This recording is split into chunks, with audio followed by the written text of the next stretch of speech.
Baik, perkenalkan nama saya Andrew Emmanuel dengan NIM 102012300254 dari kelas TI 4703.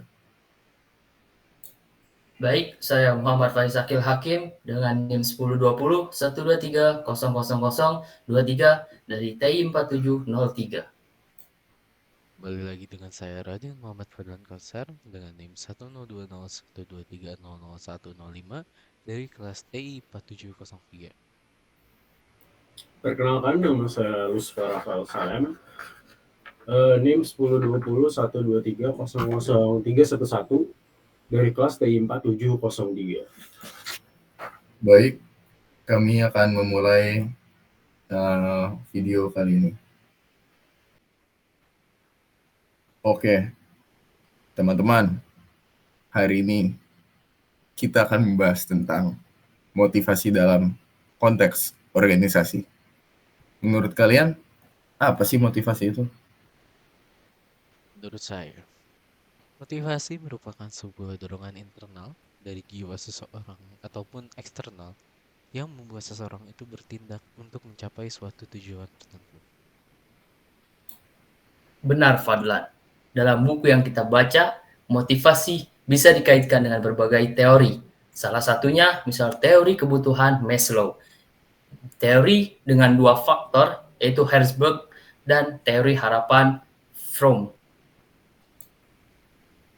Nah, kalau kita bahas teori Maslow dulu, itu kan ada 5 tingkatan kebutuhan. Yang pertama ada fisiologis, keamanan, sosial, penghargaan, dan aktualisasi diri. Betul, Bung Lusfa.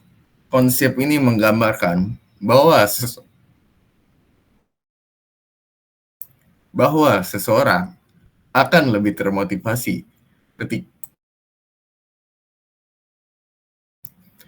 ketika kebutuhan dasar mereka sudah terpenuhi. Jadi, misalnya, karyawan yang masih berjuang untuk memenuhi kebutuhan dasarnya cenderung kurang fokus pada aktualisasi diri. Nah, kalau menurut teori dua faktor Herzberg, dibagi menjadi dua faktor yaitu motivasi ada dua. Yang satu faktor higienis dan yang kedua adalah faktor motivasi. Faktor higienis itu contohnya kayak gaji dan kondisi kerja yang baik. Itu bisa mengurangi ketidakpuasan, tapi tidak selalu meningkatkan kepuasan kerja. Sedangkan faktor motivasi itu seperti pengakuan, tanggung jawab, pencapaian. Faktor-faktor yang benar-benar bisa membuat karyawan lebih termotivasi lagi. Setuju dengan Bung Faiz. Jadi perusahaan tidak bisa hanya fokus pada gaji dan fasilitas saja, tapi juga harus memberi kesempatan pengembangan karir dan pengakuan atas kinerja karyawan. Tapi Bung Luswa, kalau teori harapan Fromm, dia bilang bahwa motivasi seseorang tergantung pada 3 hal.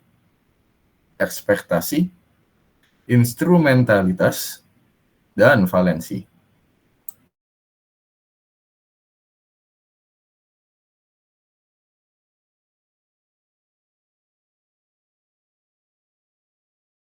Hmm.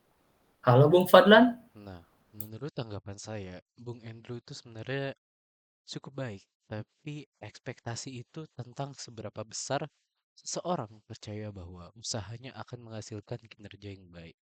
Maka dari itu, semua kembali kepada mindset seseorang.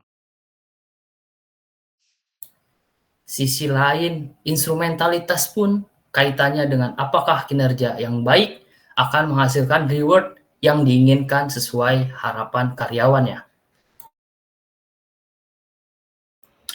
Dan valensi itu adalah seberapa besar seseorang menginginkan reward tersebut.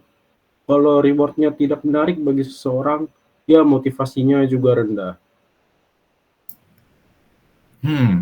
Menarik Bung Lusfa. Coba saya tarik kesimpulan ya. Kesimpulan yang saya dapat adalah perusahaan harus memahami berbagai teori motivasi ini agar bisa menciptakan lingkungan kerja yang mendukung dan meningkatkan kinerja karyawan. Betul sekali, Bung Andrew. saya sependapat dengan Anda karena di mana menurut pendapat saya itu adalah hal yang betul. Kombinasi antara pemenuhan kebutuhan dasar, pemberian penghargaan, serta menciptakan harapan yang realistis bisa meningkatkan motivasi secara keseluruhan. Nah, benar kata kalian. Kalau kita lihat dunia kerja sekarang yang nyata, banyak perusahaan yang mulai menerapkan pendekatan ini, seperti memberikan fleksibilitas kerja atau program penghargaan bagi seorang karyawan. Baik, saya setuju dengan kata 3 Bung sekalian, Bung Andrew, Bung Faiz, dan Bung Fadlan. Jadi, motivasi itu adalah kunci dalam produktivitas dan memahami teori-teori, sehingga bisa membantu kita menjadi manajer yang lebih baik di masa depan.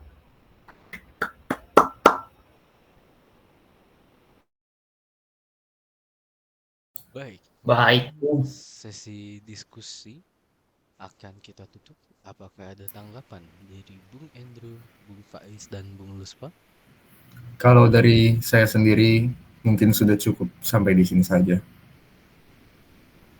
Benar, kita tunggu pertemuan berikutnya. Let's burn it.